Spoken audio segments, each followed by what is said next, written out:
Breaking news చూస్తున్నాం. సంగారెడ్డి జిల్లా ఇస్నాపూర్లో అగ్ని ప్రమాదం జరిగింది. తేజ కాలనీలో పరుపుల మ్యానుఫ్యాక్చర్ కంపెనీలో షార్ట్ సర్క్యూట్ తో ఈ మంటలు ఎగిసిపడ్డాయి. దీంతో అక్కడికి చేరుకున్న ఫైర్ సిబ్బంది మంటలను అదుపు చేశారు.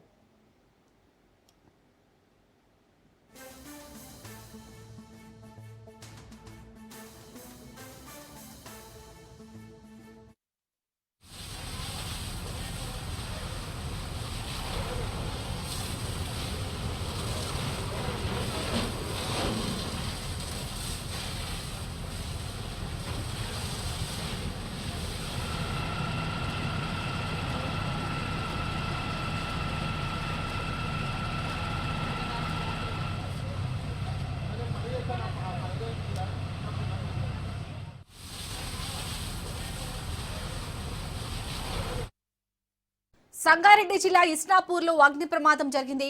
తేజ కాలనీలో పరుపుల మ్యానుఫ్యాక్చర్ కంపెనీలో షార్ట్ సర్క్యూట్ తో మంటలు ఎగిసిపడ్డాయి. దీంతో అక్కడికి చేరుకున్న ఫైర్ సిబ్బంది మంటలను అదుపు చేశారు.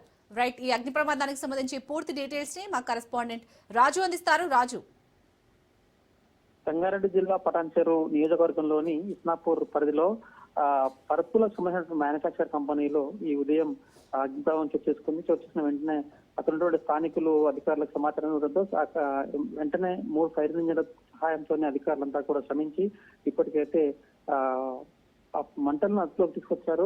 ఎలాంటి ప్రాణనష్టం లేదు, ఆస్తి నష్టం అయితే జరిగింది, కానీ ఎంత అని ఇంకా అధికారులు అంచనాకి వచ్చే అవకాశం ఉంది. అయితే మొత్తానికి ప్రమాద సమయంలో అక్కడ 5 సిబ్బంది ఉన్నట్లుగా స్థానికులు చెప్తా ఉన్నారు. 5 సిబ్బంది కూడా ఎటువంటి గాయాలు లేకుండా బయటపడ్డారు. మొత్తానికి అధికారులు వెంటనే స్పందించి సకాలంలో స్పందించి ఆ చుట్టుపక్కల ఇళ్లకు వ్యాపించకుండా స్థానికులకు ఎలాంటి ఇబ్బంది కాకుండా మంటలు సమయానుకూలంగా మంటలు అదుపులోకి తేవడంతోనే అక్కడ ప్రమాదం అయితే ప్రమాద తీవ్రత తగ్గింది. మొత్తానికి స్థానికుల మధ్యలో ఉన్నటువంటి పరుపుల కంపెనీ అక్కడ ముడిసరుకు అంతా కాటన్ కావడంతో ఏ చిన్న ప్రమాదం జరిగినా ఎవరు కనీసం బీడి దాకా అటు పడేసినా ఇటువంటి ప్రమాదాలు చోటు చేసుకుంటాయి. కాబట్టి అధికారులు స్పందించి ఇటువంటి కంపెనీలన్నీ కూడా స్థానికులకు అంటే జనావాసాల మధ్య నుంచి తీసేయాలని చెప్పి ఒక డిమాండ్ అయితే వ్యక్తమవుతుంది. మొత్తానికి ఈ రోజు అయితే ఎటువంటి ప్రాణ నష్టం, కొంత ఆస్తి నష్టం జరిగింది, కానీ ప్రాణ నష్టం జరగకపోవడంతో స్థానికులు అయితే ఊపిరి పీల్చుకున్నారు. సకాలంలో స్పందించిన కారణంగానే ఈ రోజు ఆ ప్రమాదం నుంచి బయటపడ్డామని చెప్పి స్థానికులు అయితే చెప్తా ఉన్నారు.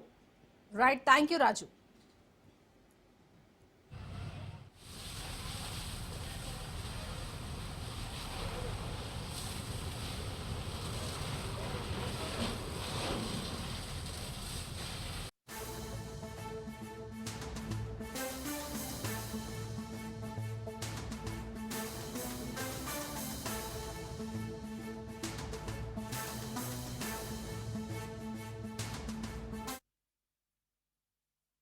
బాలికల హాస్టల్లో విద్యార్థులు ఆందోళనకు దిగారు. ఉపాధ్యాయురాలు వేధిస్తున్నారని విద్యార్థినులు ఆందోళన చేపట్టారు.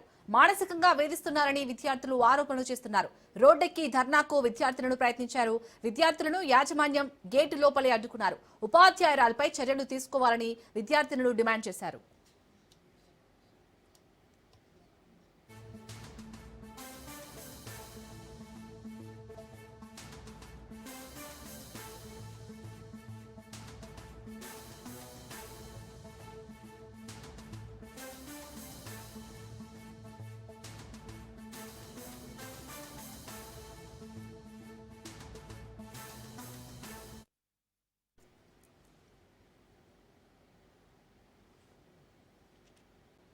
రైట్ నౌ తెలంగాణ భవన్లో మాజీ మంత్రి కేటీఆర్ మాట్లాడుతున్నారు. లైవ్ లో చూద్దాం. ఎగవేతలు, కూల్చివేతలు, పేల్చివేతలు తప్ప చేసింది అయితే ఏమి లేదు. ఎగవేతలు అంటే 420 హామీలు ఇచ్చి 6 గ్యారంటీలని అలవిగాని మాటలు చెప్పి అడ్డమైన అబద్ధాలు చెప్పి కుర్చీలో కూర్చున్నారు. కుర్చీలో కూర్చున్న తర్వాత ఏం చేస్తున్నారు? 2 ఏళ్ల నుంచి నాకంటే బాగా మీకే తెలుసు. ఊర్లలో ఎంత అవస్థలు పడుతున్నారు రైతులు మీకు తెలుసు. ఇక పేల్చివేతలు, మనమేమో చెక్ డ్యాములు కట్టినాం, ప్రాజెక్టులు కట్టినాం.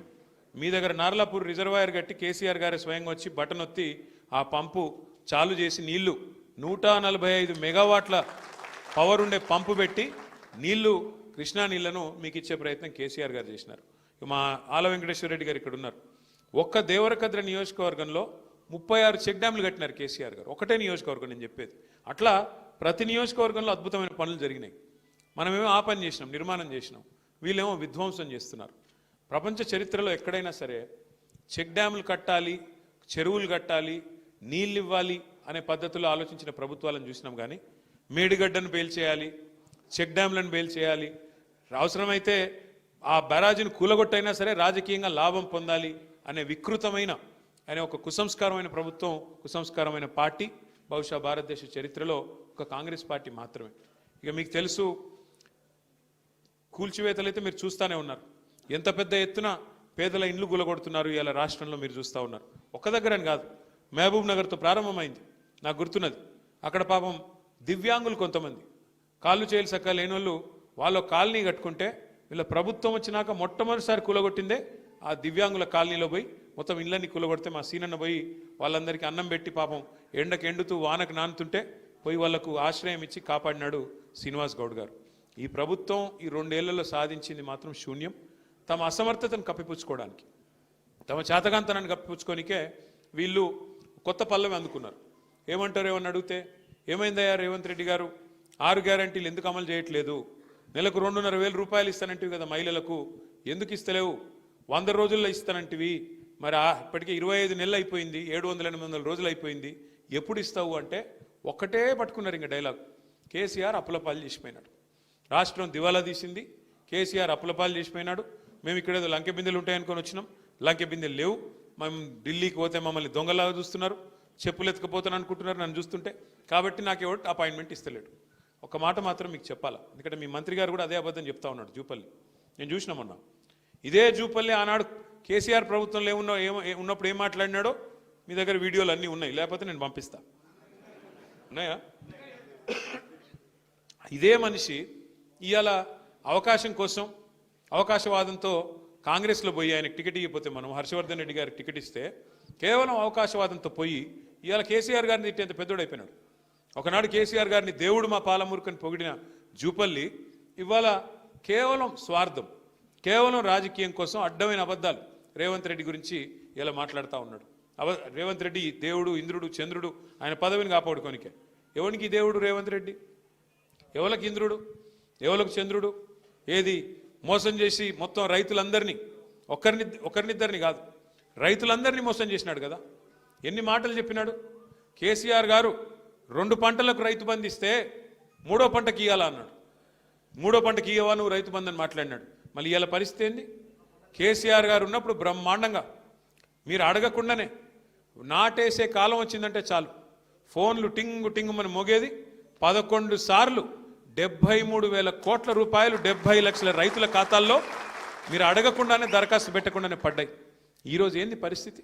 రేవంత్ రెడ్డి ప్రభుత్వం వచ్చినాక, కాంగ్రెస్ ప్రభుత్వం వచ్చినాక ఒక్కసారి రైతు భరోసా ఇచ్చింది, ఒక్కసారి. మొదటిసారి మనం కూడబెట్టిందే రైతు బంధు ఎలక్షన్లు అప్పుడు ఆపి, ఎలక్షన్లు అయినాక యాజ్ ఇట్ ఈజ్ అదే 5,000 ఇచ్చినారు. అది కేసీఆర్ గారు ఇచ్చింది తప్ప వీళ్ళు ఇచ్చింది కాదు. ఆ తర్వాత 2 సార్లు ఎగ్గొట్టినారు. మొన్న ఒక్కసారి రైతు భరోసా అని పేరు పెట్టి, అది కూడా 15,000 ఇస్తామని చెప్పి 12,000కి కటింగ్ పెట్టి ఒక్కసారి మొన్న 6,000 రూపాయలు ఇచ్చినారు. ఒక్కసారి 2 ఏళ్లలో ఇచ్చింది ఒక్కసారి నికార్సుగా చెప్పాలంటే. ఇది ఇలా రైతు పరిస్థితి. సరే, ఇక రైతు భరోసా పక్కన పెడితే, రైతు బంధు పక్కన పెడితే ఇలా రైతుల అవస్థ ఇప్పుడే హర్షవర్ధన్ రెడ్డి గారు చెప్పినారు. క్రాప్ హాలిడే ప్రకటించే దుస్థితి, యూరియా కోసం లైన్లలో యుద్ధాలు చేసే పరిస్థితి. నేను చెప్తుంది అబద్ధమా? మీరు చూస్తున్నారు, గ్రామాల్లో చెప్పులు లైన్లో పెడుతున్నారు రైతులు. మరి అవన్నీ పేపర్ వాళ్ళు ఫోటోలు తీసి, మా తమ్ముళ్ళు వీడియోలు తీసి సోషల్ మీడియాలో పెడుతున్నారు. మరి తప్పించుకోవాలా? ఏం చేయాలా? అందుకే కొత్త ఉపాయం పనినాడు రేవంత్ రెడ్డి గారు.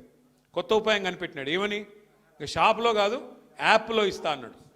షాప్లో ఇయ్యడంట యూరియా, యాప్లో ఎప్పుడు ఉంటుంది యూరియా? ఆడ షాప్లో ఉంటేనే కదా ఉండేది, ఈడ షాప్లో ఉంటేనే కదా యాప్లో ఉండేది. అది లేదంట. కానీ ఇప్పుడు ఇంకొక కొత్త ఆలోచన, యూరియా కార్డు అంటే ఇప్పుడు ఈ గ్యారంటీ కార్డులు అయిపోయినాయి, గ్యారంటీ కార్డులు మొత్తం అయిపోయినాయి అంటే, ఇంకా అన్నీ అమలు అయిపోయినాయి, అన్నీ జరిగిపోయినాయి. ఇప్పుడు యూరియా కార్డు ఇస్తారంట. నేను ఒకటే అడుగుతున్నా, ఆలోచించమని కోరుతున్నా మా కొల్లాపూర్ రైతన్నలందరినీ, రైతు బిడ్డలందరినీ. కేసీఆర్ గారు 10 ఏళ్ళు ప్రభుత్వాన్ని నడిపినప్పుడు ఒక ఆటోవాడికి డబ్బులు ఇస్తే బాయికాడికి వచ్చి బంగారం వలే 6 కావాలంటే 6, 10 కావాలంటే 10 బస్తాలు వేసిపోయిన మాట యాదికుందా? వాస్తవమేనని చెప్పేది. మరి కేసీఆర్ ఉన్నప్పుడు యూరియా కోసం కుస్తీలు లేవు, విత్తనాల కోసం పోటీలు లేవు, కరెంటు కష్టాలు లేవు, క్రాప్ హాలిడే లేవు, రైతు బంధు కోసం ప్రభుత్వం వైపు తిరిగి చూసే అవసరం లేదు. ఇవి ఏవీ లేకుండా కడుపులో చల్లగదలకుండా రైతన్నను మరి కంటికి రెప్పలా కాపాడుకున్నాడా లేదా కేసీఆర్ గారు? ఇలా అట్లాంటి కేసీఆర్ గారు మరి మన కోసం పాలమూరు రంగారెడ్డి ఎత్తిపోతల పథకాన్ని తలపెడితే 90% పనులు పూర్తి చేసి మీ నార్లాపూర్ కాడికే వచ్చి ఒక పంపు కూడా ఆన్ చేసి నీళ్లను, కృష్ణా నీళ్లను ఆ ప్రాంతానికి చూపెడితే 2 ఏళ్ళు అయిపోయింది రేవంత్ రెడ్డి గారు వచ్చి. 90% పని పూర్తయింది, కేవలం 10% మాత్రమే మిగిలింది. ఏనుగెళ్ళింది తోక చిక్కింది అన్నట్టు తోక మాత్రమే మిగిలింది. రిజర్వాయర్లు మీ కళ్ళ ముంగట కనబడుతున్నాయి కదా. నార్లాపూరు, కరివెన, వట్టెము, ఏదుల, ఉద్దండాపూరు రిజర్వాయర్లన్నీ పూర్తయి రెడీగా ఉన్నాయి. ఈయన చేయాల్సింది ఏంది? మనం అప్పటికే కాలువలకు కూడా టెండర్లు పిలిచినాం. ఈయన రాగానే ఆ టెండర్లు రద్దు చేసినాడు. రద్దు చేస్తే చేసినాడు, మళ్ళీ పిలవచ్చు కదా. 10 పైసలతో అయిపోయేదానికి ఇవాళ పని చేయకుండా ఎందుకు చేయట్లేదు? తొందరగా చేస్తే కేసీఆర్కి పేరు వస్తుంది. పాలమూరు రంగారెడ్డి కేసీఆర్ గారు కట్టిండని చెప్పి యాద్ చేసుకుంటారు. కేసీఆర్కు పేరు వస్తుంది, వాళ్ళ పాత బాస్కు కోపం వస్తుంది. వాళ్ళ పాత బాస్ ఎవరో తెలుసు కదా మీకు. ఆయన కోపం వస్తుంది, నువ్వు మా నీళ్ళు ఎట్లా తీసుకుపోతారా, నువ్వు మా చెంచగాడు లెక్క ఉండాలి కానీ పెద్దోళ్ళలాగా యాక్టింగ్ చేస్తున్నావు ఏంది? ఆయన కోపం వస్తూ ఊరుకుంటాడా? అందుకే ఆ భయంతో ఇవాళ మొత్తానికైతే కాలమూరును ఎండబెట్టే ప్రయత్నం, పండబెట్టే ప్రయత్నం చేస్తున్నాడు. ముఖ్యమంత్రి గారు మాట్లాడుతూ ఎప్పుడు అంటూ ఉంటాడు, పండబెట్టి తొక్కుతా అంటాడు. రేవంత్ రెడ్డి డైలాగ్ అది. నిజమే, ఇలా పాలమూరును పండబెట్టిండు, రైతులను తొక్కుతున్నాడు. ఎక్కడలోని అక్కడ మీరు జూరాల కాడ పోయి చూడండి, అక్కడ మొత్తం క్రాప్ హాలిడే. నిన్న మొన్న పోయినారు మా నాయకులు అందరూ కలిసి జూరాలకు పోయినారు. పోయి చూస్తే నీళ్లు లేవు, నీళ్లు లేక క్రాప్ హాలిడే అక్కడ కూడా డిక్లేర్ చేసినారు. కానీ ఇలా రేవంత్ రెడ్డి వితండవాదం చేస్తున్నాడు. ఆయన ప్రభుత్వం జూరాలనే కట్టేది ఉండే, పాలమూరు రంగారెడ్డి ఎత్తిపోతల పథకం నీళ్లు లేని కాడనే మోటార్లు పెట్టేది ఉండే. ఎవడన్నా తెలివైనోడు రైతు నీళ్లు లేని కాడ మోటార్లు పెడతాడే? ఎవరన్నా వ్యవసాయం మీద అవగాహన ఉన్నోడు పెడతాడా? ఇంకా మా కర్మ ఏంటంటే, మేము కొంతమంది ఇక్కడ ఉన్న వాళ్ళం ఎమ్మెల్యేలు ఉన్నాం. మా కర్మ ఏంటంటే రేవంత్ రెడ్డి కాడ నీటి పాటలు నేర్చుకోవాలట మేము పోయి అసెంబ్లీకి. ఏ రేవంత్ రెడ్డి? దేవాదుల ఏ బేసిన్లో ఉందో తెలియని రేవంత్ రెడ్డి, ఏ వాగు ఏడుందో తెలియదు, ఏ వంక ఏడుందో తెలియదు, ఏ నది ఏడుందో తెలియదు. పోనీ అది కూడా కాదు, ఇంకా దారుణం ఏంటంటే బచావత్ అవార్డు ఏందో తెలియదు, బచావత్ ట్రిబ్యునల్ ఏందో తెలియదు, బ్రజేష్ కుమార్ ట్రిబ్యునల్ ఏందో తెలియదు, గోదావరికి ఏందో తెలియదు, కృష్ణకి ఏందో తెలియదు. ఈ మహానుభావుడు అంట వచ్చి మాకు చెప్తారంట నీళ్ళ మీద. బాక్రా నంగల్ ఒక ప్రాజెక్ట్ ఉంటుందన్న, మనం ఎట్లయితే ఇక్కడ కట్టుకున్నామో కాళేశ్వరం లెక్క బాక్రా నంగల్ అని నెహ్రూ గారి టైంలో అక్కడెక్కడో హిమాచల్ ప్రదేశ్లో ఉంటుంది. అది అక్కడ ఉత్తర భారతదేశంలో అక్కడ ఆ మూలకి హిమాలయాల కాడు ఉంటుంది. మొన్న రేవంత్ రెడ్డి గారు స్వాతంత్ర దినోత్సవం రోజు ఉపన్యాసం ఇచ్చిండి. అది చూసి ఏడ దుంకి సావాలని అర్థం కాలే మాకు. బాక్రా నంగల్ ప్రాజెక్టు తెలంగాణలో ఉన్నదని చెప్తున్నాడు ఆయన. ఇక ఈయన అంట మాకు వచ్చి మాకు నదుల గురించి, మాకు నీళ్ళ గురించి ఏది కేసీఆర్ గారికి వచ్చి ఇంకా ఈ పార్టీ దానికి కేసీఆర్ నువ్వు రా అసెంబ్లీకి, ఏది ఈయన కాడ నేర్చుకోవాలా బాక్రా నంగల్ యాడున్నది, లేకపోతే చెక్ డ్యామ్ని ఎట్లా బేల్ చేయాలా, మేడిగడ్డను ఎట్లా బేల్ చేసినాం, ఇవన్నీ చూపెట్టనీకే పీపీటీ పవర్ పాయింట్ ప్రజెంటేషన్ ఇస్తారంట. దయచేసి మీరు ఒక్కటే గుర్తుపెట్టుకోండి, కొల్లాపూర్లో మీ అందరితో ఒకటే ప్రార్థన. సరే జరిగింది, మనం ఎందుకు ఓడిపోయినాం 2023లో ఏ కారణం చేతనో మహబూబ్నగర్ జిల్లాలో కేవలం 2 సీట్లు వచ్చినాయి, నడిగడ్డలో, గద్వాల, అలంపూరు, మిగతా 12 కూడా మనం ఓడిపోయినాం. కొన్ని చోట్ల మీ వాళ్ళు కూడా ఏమనుకున్నారంటే పోతే మా హర్ష ఓడిపోతాడులే కానీ కేసీఆర్ గారు ఉంటాడులే అనుకున్నారులే. కొల్లాపూర్లో కూడా పోతే హర్ష పోతాడేమో కానీ అనుకున్నారు. అట్లా చాలామంది అనుకున్నారు. అట్లా పక్కన నాగర్కర్నూలు అనుకున్నారు, కల్వకుర్తులు అనుకున్నారు, కోడంగల్లో అనుకున్నారు. మిగతా 12 నియోజకవర్గాలు అనుకునే వరకు కేసీఆర్ గారి పదవి కూడా పోయింది, మొత్తానికి పార్టీ కూడా ఓడిపోయింది. అందుకే ఈసారి దండం పెట్టి మీకు చెప్పేది ఏమంటే, సర్పంచ్ ఎన్నికల్లో నిజంగా కూడా చాలా గొప్ప ఫలితాలు మీరు సాధించారు కొల్లాపూర్లో. మంత్రి గారి దౌర్జన్యం, ఆయన మనస్తత్వం అంతా కూడా మాకు తెలుసు. ఇప్పుడు హర్ష అంటున్నాడు మీరు రావాలా అని. నేను ఒకసారి కాదు 2 సార్లు వచ్చిన కొల్లాపూర్కి. ఏది, ఒకసారి మల్లేష్ యాదవ్ చచ్చిపోతే వచ్చినాం, ఇంకోసారి శ్రీధర్ రెడ్డి గారు చచ్చిపోతే కూడా వచ్చినాం. నేను, ప్రవీణ్ గారు, మేము అందరం వచ్చినాం. వచ్చి శ్రీధర్ రెడ్డి గారు చనిపోయిన రోజు అయితే దాదాపు 5-6 కిలోమీటర్లు నడిచినాం. అక్కడ నుంచి ఆ చిన్నంబాయి నుంచి వాళ్ళ ఊరు దాకా నడిచినాం. అట్లా మీకు కష్టం ఎప్పుడొచ్చినా తప్పకుండా మేమందరం వస్తాం, పార్టీగా వచ్చి మీకు అండగా నిలబడతాం. ఆ విషయంలో అనుమానం వద్దు. కానీ మీతో ఒక్కటే ప్రార్థన, కేసీఆర్ గారు ఎవరికైనా టికెట్ ఇస్తే, ఎవరికైనా బీఫామ్ ఇస్తే ఈ కాడ నుంచి మనం లెక్కలు పెట్టొద్దు. ఈ కాడ నుంచి ఆయన మంచోడా, ఆయన పొట్టిగున్నాడా, పొడుగున్నాడా, ఆయన గడ్డం ఉన్నదా, మీసం ఉన్నదా, వద్దు. కేసీఆర్ గారు మళ్ళీ తిరిగి ముఖ్యమంత్రి కావాలి అంటే రేపు ఎంపీటీసీ ఎన్నికైనా, జెడ్పీటీసీ ఎన్నికైనా, కౌన్సిలర్ ఎన్నికైనా కారు గుర్తు మీద ఎవరైనా వస్తే ఇక నేను కేసీఆర్కి వేస్తున్నా అని చెప్పి కళ్ళు మూసుకొని వచ్చేయాలంతే. ఉంటాయి ప్రతి ఊళ్ళో పంచాయతీలు ఉంటాయి, ప్రతి వార్డులో పంచాయతీలు ఉంటాయి, ప్రతి పట్టణంలో పంచాయతీలు ఉంటాయి, చిన్న చిన్న తాకట్లు ఉంటాయి, మనుషులం కదా, కొన్ని పంచాయతీలు ఉంటాయి. కానీ గుల్గాలే, అల్గాలే, అసంతృప్తి ఉంటే హర్ష దగ్గరకు వచ్చి కొట్లాడాలి. కానీ ఒకసారి టికెట్ ఇచ్చినాక మాత్రం, టికెట్ డిక్లేర్ అయినాక మాత్రం లోపల అనుకోవాలి అనుకునేది. కానీ బయటికి మాత్రం ఒక్కసారి బయటికి వెళ్ళినామంటే అక్కడ ఎవరికి టికెట్ ఇస్తే వాళ్ళకి ఇగో ఈయననే కేసీఆర్ పంపించిన అభ్యర్థి, ఈయననే కారు గుర్తు మీద ఉన్నాడు, ఈయనకే మేము నిలబడతాం. అందుకే నేను ఎప్పుడు చెప్పేది, గులుగుడు గులుగుడే, గుద్దుడు గుద్దుడే. గులుగాల అలగాల, కుటుంబం ఉన్నప్పుడు అన్నీ ఉంటాయి. నాకు టికెట్ కావాలంటే నాకు టికెట్ కావాలంటే కొట్లాడాలా. కానీ ఒక్కరికే వస్తుంది కదా టికెట్, ఒకరికే వస్తుంది కదా బీఫామ్. చింపి నలుగురికి అయితే ఇయ్యలేం కదా, చింపితే మళ్ళీ చెల్లదు, అది కూడా తెలుసు మీకు. కాబట్టి కొల్లాపూర్ మున్సిపాలిటీలో కానీ జిల్లా పరిషత్లో కానీ మీరు మంచి విజయాలు సాధించాలని, హర్షవర్ధన్ రెడ్డి గారి నాయకత్వంలో మీరు పురోగమించాలని, చక్కగా రేపటి రోజున హర్ష కూడా మీకు అండగా మరింత ఎక్కువ టైం కొల్లాపూర్లో గడపాలని, అది కూడా చెప్తున్నాను, గడపాలని, ఎక్కువ మీ మధ్యలోనే ఉండాలని చెప్పి కూడా మనస్ఫూర్తిగా ఆకాంక్షిస్తూ మొన్నటి ఎన్నికల్లో అభ్యర్థుల విజయం కోసం మరి కష్టపడ్డ ప్రతి ఒక్కరికి మనస్ఫూర్తిగా అభినందనలు తెలియజేస్తూ, సంక్రాంతి పండుగ తర్వాత తప్పకుండా కొల్లాపూర్లో మళ్ళీ కలుసుకుందామని చెప్పి కూడా తెలియజేస్తూ, జై తెలంగాణ.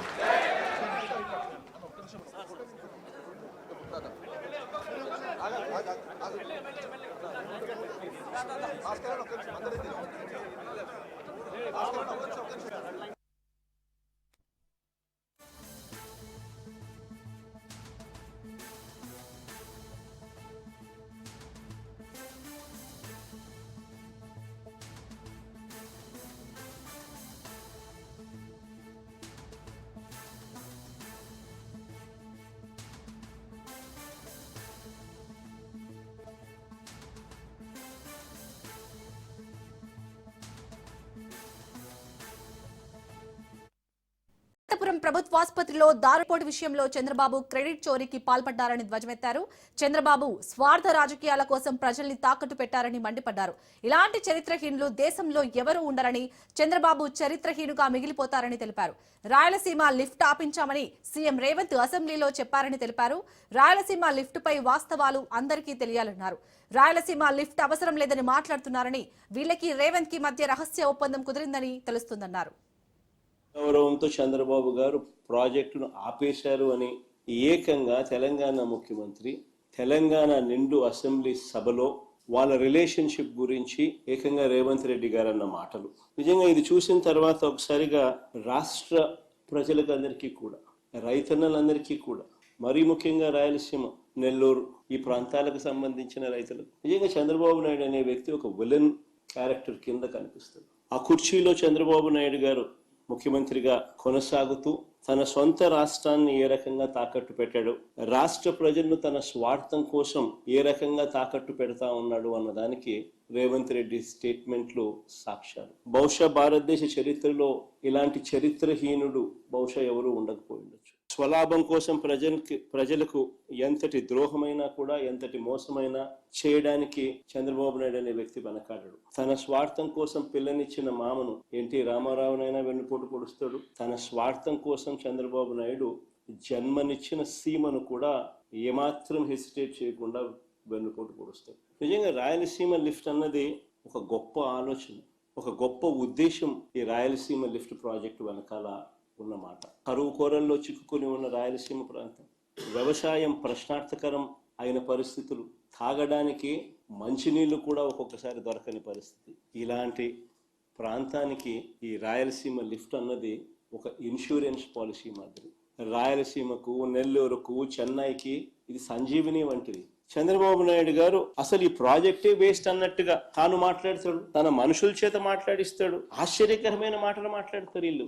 అయ్యా చంద్రబాబు, నేను అడుగుతా ఉన్నా, ఆయన అంటాడు, ఆయన మంత్రి అంటాడు, శ్రీశైలం డెడ్ స్టోరేజ్ లో ఉండేది 34 టీఎంసీలే, అందులో ఏపీ వాటా 22 టీఎంసీలే, దీనికోసం లిఫ్ట్ ఎందుకని చంద్రబాబు అంటాడు. అయ్యా చంద్రబాబు, నీవు అసలు మనిషివేనాయా, నీకు అసలు బుద్ధి జ్ఞానం ఉందా అని అడుగుతా ఉన్నా. కేవలం 2000 క్యూసెక్లు డిశ్చార్జ్ మాత్రమే బయటకు వస్తుంది. 844 పోతే కేవలం 7000 క్యూసెక్లు మాత్రమే డిశ్చార్జ్ బయటకు వస్తుంది. పోతిరెడ్డిపాడు ఫుల్ డిశ్చార్జ్ కెపాసిటీ 44,000 క్యూసెక్లు బయటికి రావాలి అని అంటే 881 అడుగులకు పోతే నీళ్లు ఉంటేనే సాధ్యపడుతుంది. Srisailam full capacity level 885. Pothireddypadu నుంచి దాదాపుగా 101 టీఎంసీలు కేటాయింపులు ఉన్నాయి మనకు. పోతిరెడ్డిపాడు దిగువన పోతిరెడ్డిపాడు నుంచి 101 టీఎంసీల కేటాయింపులు ఉన్నా సరే గడచిన 20 సంవత్సరాలలో కేవలం 3-4 సార్లు మాత్రమే కేటాయించిన మేరకు నీళ్లు కిందికి వచ్చాయి. కృష్ణా జిల్లాలపై కేంద్ర మంత్రి బండి సంజయ్ కీలక వ్యాఖ్యలు చేశారు. కృష్ణా జిల్లాలో తెలంగాణకు కేసీఆర్ అన్యాయం చేశారన్నారు. అప్పుడే కేసీఆర్ ని కాంగ్రెస్ నేతలు ఎందుకు అడ్డుకోలేదని ప్రశ్నించారు. నాడు ఉద్యమాలు చేసి కేసీఆర్ మెడలు వంచింది బీజేపీనని స్పష్టం చేశారు బండి సంజయ్. అప్పుడు దీని కృష్ణ మొన్న ట్రిబ్యునల్ ఏర్పాటు చేసిన ట్రిబ్యునల్ ద్వారా కూడా ఉమ్మడి ఏపీలో అప్పుడు వాటా ఎంత ఉంటే 1,005 టీఎంసీలు ఉండే.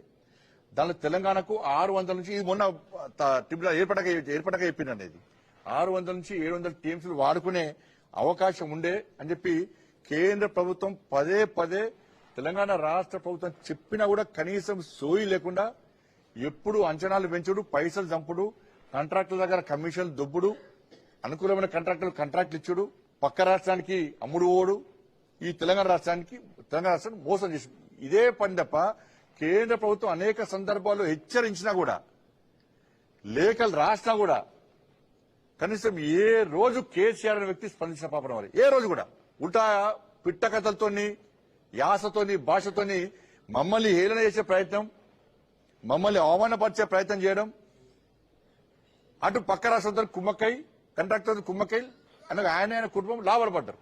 ఈ 299 టీఎంసీలకు సంబంధించి అన్న ఫస్ట్ అపెక్స్ కౌన్సిల్ మీటింగ్ లో ఈ విషయం ప్రస్తావనకు వచ్చింది. వస్తే KCR first apex council meeting లో ఒప్పుకున్నాడు. ఇది ఎప్పుడు జరిగింది? 2016 సెప్టెంబర్ 21న మొదటి అపెక్స్ కౌన్సిల్ మీటింగ్ లో ఒప్పుకున్నాడు. అనకాపల్లి జిల్లా పరవాడలోని జవహర్లాల్ నెహ్రూ ఫార్మాసిటీలో విశాఖ ఫార్మా ఎగ్జిబిషన్ నిర్వహించారు. 3 రోజుల పాటు జరిగిన ఈ ఫార్మా ఎగ్జిబిషన్ ని ఎమ్మెల్యే పంచకర్ల రమేష్ బాబు సందర్శించారు. ఫార్మా ఎక్స్పోలో ఏర్పాటు చేసిన 160 స్టాల్స్ ని ఆయన పరిశీలించారు. ఫార్మా ఎగ్జిబిషన్ కి ముఖ్య అతిథిగా రావడంతో చాలా సంతోషంగా ఉందన్నారు. ఫార్మా ఎగ్జిబిషన్ వల్ల పరవాడ నియోజకవర్గంలోని నిరుద్యోగ యువతకు ఉపాధి అవకాశం లభించిందన్నారు.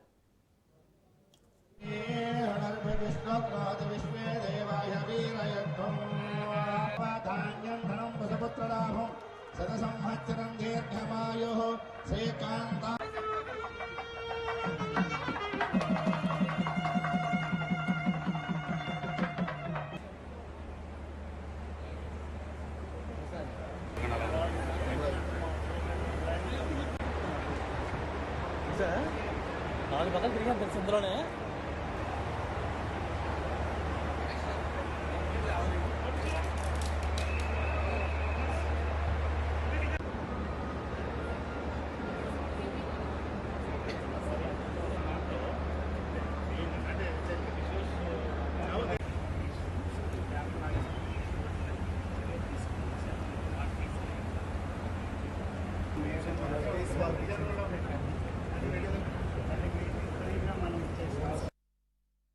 My company name Metalab Cables and Earthing Industries and Bharat Steel Industries, and Visakhapatnam my manufacturer is GI strip, cable tray, earthing strip, earthing electrode, copper electrode, GI ladder cable tray, SS flange, SS fitting items, GI pipes, SS pipes और manufacture cable trays and earthing strip. तो ये first time है मेरा pharma company में doctor Reddy और Aurobindo pharma, emperor pharma all over company में मेरा supplier है. और वैसे मैं ऑल ओवर इंडिया में सप्लाई करता हूँ, जैसे एसपीसीएल में करता हूँ, रिलायंस में करता हूँ और रेलवे और ऑल ओवर कंपनी में पैन इंडिया के थ्रू मेरा बहुत बड़ा काम है, जिसमें approve Tata, SRCL, Jio Reliance, Torrent Gas all over में मेरा सप्लायर्स है. My company name Metlab cable